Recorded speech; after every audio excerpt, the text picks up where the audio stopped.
So the doofus is talking about climate change again. And this one word that you're going to see over and over in what we're about to look at, it says sustainability. That's the word.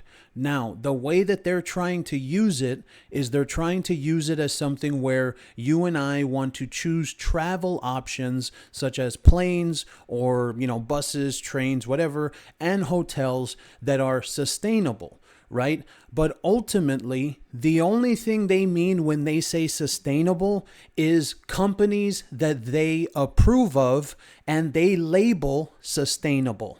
That's what they mean by sustainability. They don't actually mean anything having to do with the climate or whatever BS climate change that they have. Okay, so remember that when we're reading this. So here we go with this. And when you're going to see this, it's all vague. They don't actually go into any descriptions. Everything is meant to be this way. So here we see travelers are not yet taking action at the level needed to deliver impact at scale. Well, you ask, what's impact? Meaning you only go to the companies that they deem sustainable. That is impact, which means they probably get a kickback.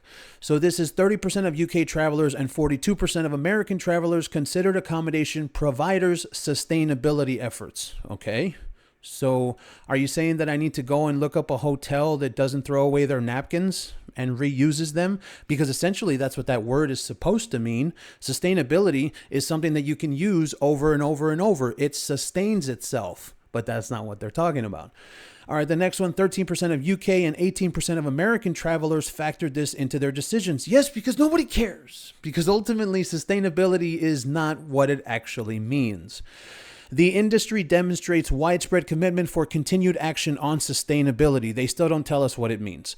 9 in 10 agree that 9 in 10 what? Dentists? Do they agree that the toothpaste works? Is that it, Harry? Agree that the government should ensure that travel and tourism companies report on their sustainability. Exactly. See, so that way these companies, they report to Harry and then he's the boss and he tells you and I, okay, that company they're good at sustainability. So you can go and use them. No, Harry.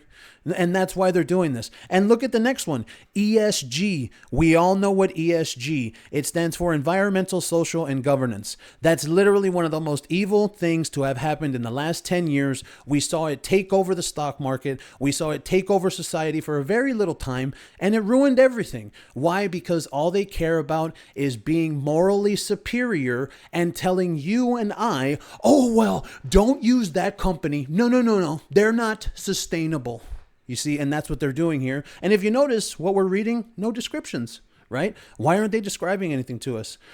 All right, this next one, but the industry needs support. Of course it does, so you can keep a job. Only 3 in 10 said they feel very well equipped to deal with incoming sustainability regulations. Okay. 6 in 10 say that their company's ability to offer a more sustainable product. We still don't know what that means. Or service depends on the level of demand from consumers. So again, they're blaming you and I, saying, oh, well, if it was more the consumers, if they wanted the sustainability, then, the companies would go. No, dude. No, Harry. You just want people to tell you that you're the one to say where people can go, and then those companies where they go are sustainable. And as far as it goes with this trash statement, just pause and read. Useless people. These people are useless, honestly. I really have to say, the client included.